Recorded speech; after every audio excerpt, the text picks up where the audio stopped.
परमात्मा के अतिरिक्त इस संसार में, इस ब्रह्मांड में जितनी भी शक्तियां हैं, उन शक्तियों के दो रूप हैं, एक अच्छा, एक बुरा। सरल भाषा में कहें तो जिनका परिचय, जिनका प्रभाव दंड और कृपा के रूप में दर्शित है, जिनका परिणाम सुख और दुख के रूप में स्पष्ट प्रदर्शित है, जिनकी गति उत्थान और पतन है, इनका आवरण ज्ञान और अज्ञानता है, इनकी धारा नित्य और अनित्य के रूप में है, स्थिति स्पष्ट और अस्पष्ट के रूप में है। इस तरह से प्रदर्शित हैं। जो जड़ में असमान है और चेतन में समान है। परमात्मा के अतिरिक्त जितनी भी शक्तियां हैं, उनमें तीन शक्तियों को प्रमुख कहा गया है। आज उन्हीं की चर्चा कर रहा हूं। हमारा सारा जीवन इन्हीं तीन शक्तियों के प्रभाव में रहता है। आज इन्हीं तीन शक्तियों की ही बात करेंगे। ये तीन शक्तियां सभी के साथ होती हैं, सभी में एक जैसा भाव भी रखती हैं।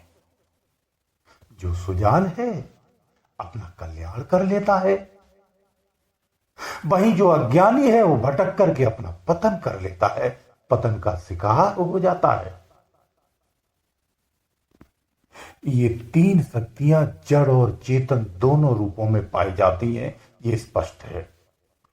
जो जड़ को पूजता है जड़ सुख को पाता है, जड़ की उपलब्धियों को पाता है। जो चेतन को पूजता है वो चेतनता को पाता है। इनको जानना भी बहुत आसान है, ये भी समझ लीजिए। बल्कि सबसे पहले और सबसे आसान जागृत है। यह भी कहने से जागृति से जगाने की आवश्यकता नहीं पड़ती, इसे ऐसे भी कह सकते हैं। अब आप सोच रहे होंगे कि इतनी सारी बातें हुई हैं, तो ये कौन सी शक्तियां हैं? ये ब्रह्मा, विष्णु या महेश की तीन शक्तियां हो सकती हैं, इन पे बात हो रही है? तो ऐसा बिल्कुल नहीं है। आज हम आपके अंदर में, शरीर के अंदर में स्थित जो शक्तियां हैं, जिससे हमारा सारा जीवन प्रभावित रहता है, उन शक्तियों की बात करने जा रहे हैं, जिनका आपके जीवन के एक एक कार्य पर प्रभाव दिखता है। जो इस प्रकार से है, देखिए, एक होती है नाम शक्ति, दूसरी होती है काम शक्ति, तीसरी होती है ज्ञान शक्ति।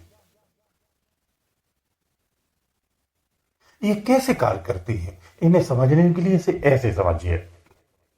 पहले नाम शक्ति की बात कर लेते हैं।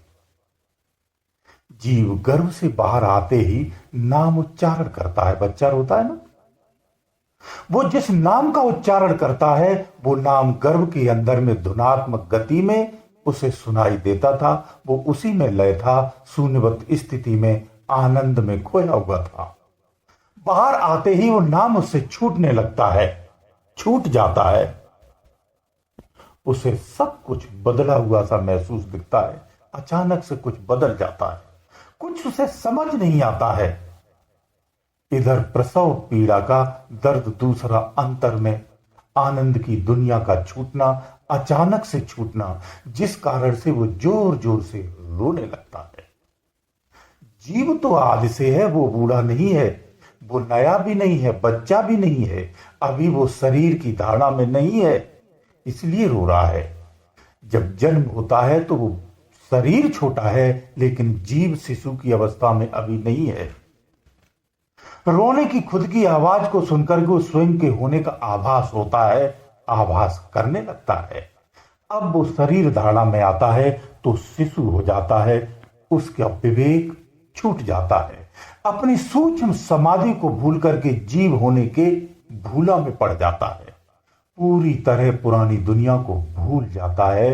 फिर अपनी द्वारा बताए गए जो, यानी जननी के द्वारा बताए गए जिन रिश्तों को समझने लगता है, धीरे धीरे स्वीकार करने लगता है।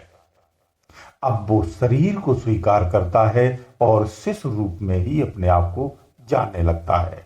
आगे शरीर अवस्था के साथ साथ जैसे शरीर बढ़ता है, इसी संसार और संसार के सभी रिश्ते नाते को सच मानने बैठता है, मानने लगता है, मान जाता है, स्वीकार कर लेता है। जिसने परवरिश की है उन्हें अपना सगा हितैषी मानता है, अन्य को पराया मानने लगता है। ये उसकी धारणा बन जाती है और इसी संसार में ही अपने को आसक्त कर लेता है। इस प्रकार संसार संस्कारों से, यानी संसार रूपी जो संस्कार हैं, उनसे परिपूर्ण होकर के इसी में आसक्त हो जाता है और इसी संसार को हासिल करने के लिए, इसी संसार को पाने के लिए, यहाँ की समस्त सुखों की उपलब्धियां पाने के लिए प्रयासरत करने लगता है, उसी में जुट जाता है और जीवन पर्यंत जुटा रहता है। इस तरह से एक संसारी जीवन की दिनचर्या बन जाती है। इसी बीच काम शक्ति, जो दूसरी शक्ति है काम शक्ति, इसी बीच जैसे ही शरीर आपका बढ़ता है, उम्र बढ़ती है, इसकी काम शक्ति पूर्ण प्रभाव से अपने रूप में आ चुकी होती है। हम उसके गिरफ्त में आ चुके होते हैं, धीरे धीरे आ रहे होते हैं। हमें पता भी नहीं होता है कि उसने हमें अपनी गिरफ्त में ले लिया है और हम उसके अधीन हो चुके हैं। उसी के प्रभाव से अपने जीवन को बदलने में हम लग जाते हैं, नव निर्माण करने में हम लग जाते हैं, कुछ हासिल करने में लग जाते हैं। इस तरह से उन चीजों को हम हासिल करते हैं कि हम अपने सुखपूर्वक जीवन को नरकी जीवन में बना लेते हैं या बदल डालते हैं। आपको पता भी नहीं होता है कि किसके प्रभाव से आप जो कार्य कर रहे हैं, और आप इस कार्य से अपने जीवन को नरकी जीवन बनाने वाले हैं।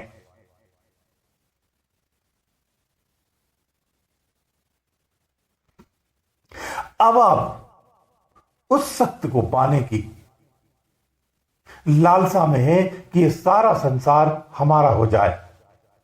इसी लालसा में प्रभावी हो जाते हैं। अब आप वास्तव में काम शक्ति के अधीन हैं, जिसके प्रभाव से आप अपनी निजी दुनिया बनाने में लगे हैं। उसी निजी दुनिया को खुशहाल रखने के लिए अच्छे बुरे कार्य करने लगते हैं। यही काम शक्ति आपको तमाम बुराइयों के दलदल में फंसा देती है। काम शक्ति 5 दोषों से आपको मलिन करती है, अपने अधीन करती है। ये दोष आपके अंदर में भर देती है। ये कौन से 5 दोष हैं? काम, क्रोध, लोभ, मोह और अहंकार। इन 5 दोषों से 105 मलिनता उत्पन्न होती है। यानी इन 5 दोषों से भी अलग अलग दोष उत्पन्न होते हैं अगर इन्हें विस्तार किया जाए तो।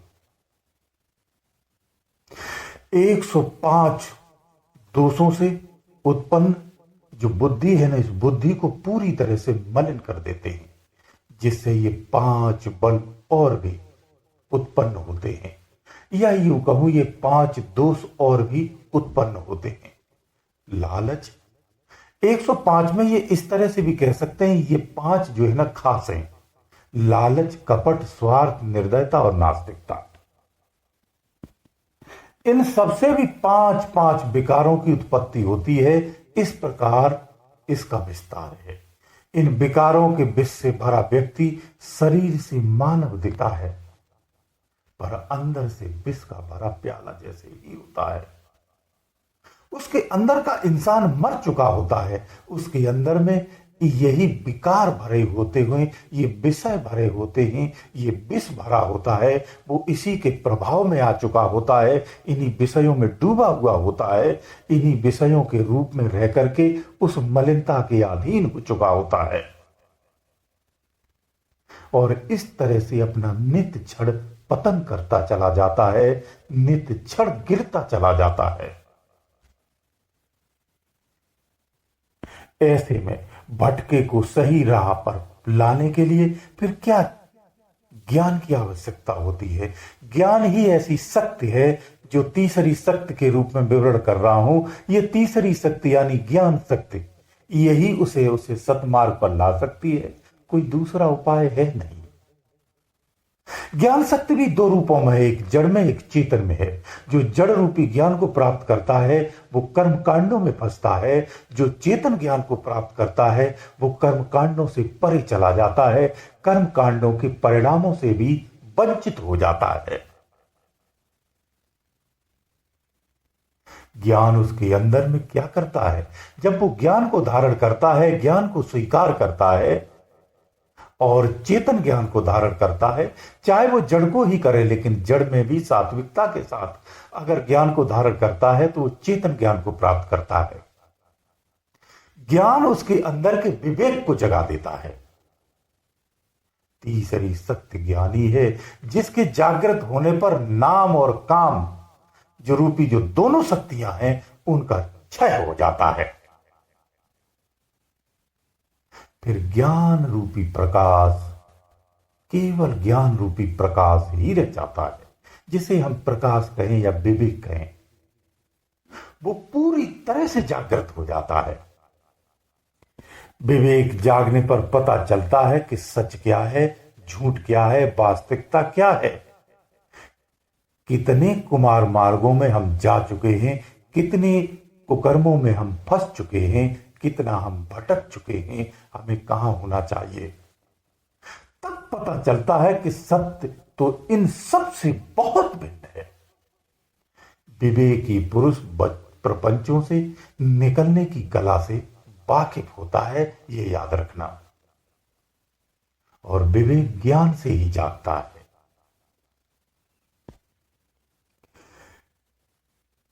विवेकी पुरुष प्रपंचों से निकलने की कला में वाकिफ होता है, क्योंकि वो ज्ञान को धारण करता है, यानी वो ज्ञानी होता है, ज्ञानवान होता है। ज्ञान से विवेक की जागृति होती है और विवेक जागृत होने से मानवीय गुणों की जागृति हो जाती, मानवीय गुण उत्पन्न हो जाते हैं। मानवीय गुणों के जागृत होने पर अंदर ही अंदर में वैराग्य उत्पन्न हो जाता है। वैराग्य जागने पर जीव सत्य की ओर पूरी तरह से आकर्षित हो जाता है, उसे सत्य समझ में आने लगता है। जब सत्य के प्रति उसका आकर्षण हो जाता है, फिर वो संसार को त्याग देता है और संसार त्याग करके सत्य को पाने के लिए ही दौड़ पड़ता है, उसे पाने के प्रयास में लग जाता है। अथक प्रयास और संत कृपा से अंत में अपने लक्ष्य को प्राप्त करता है। इस तरह से वो अपने खुद का कल्याण कर लेता है। इसलिए सत्य किसी भी रूप में हो, कैसे भी हो, कभी भी हो, कहीं भी हो, किसी भी अवस्था में हो, सदा कल्याणकारी होता है। इसकी कोई परिभाषा नहीं है। इसके लिए संत शुरू में क्या करते हैं? संतों की महिमा के बारे में जिक्र करूं तो संत शुरू में ऐसे लालची, कपटी और निर्दयी, निरसंगार व्यक्ति को लालची ज्ञान देते हैं। लालची ज्ञान देकर के उसे सतमार्ग पर लाने का प्रयास करते हैं। जब वो पूरी तरह से सतमार्ग पर आता है तो अंत में उसे सच्चा ज्ञान देकर के उसके जीवन का कल्याण कर देते हैं।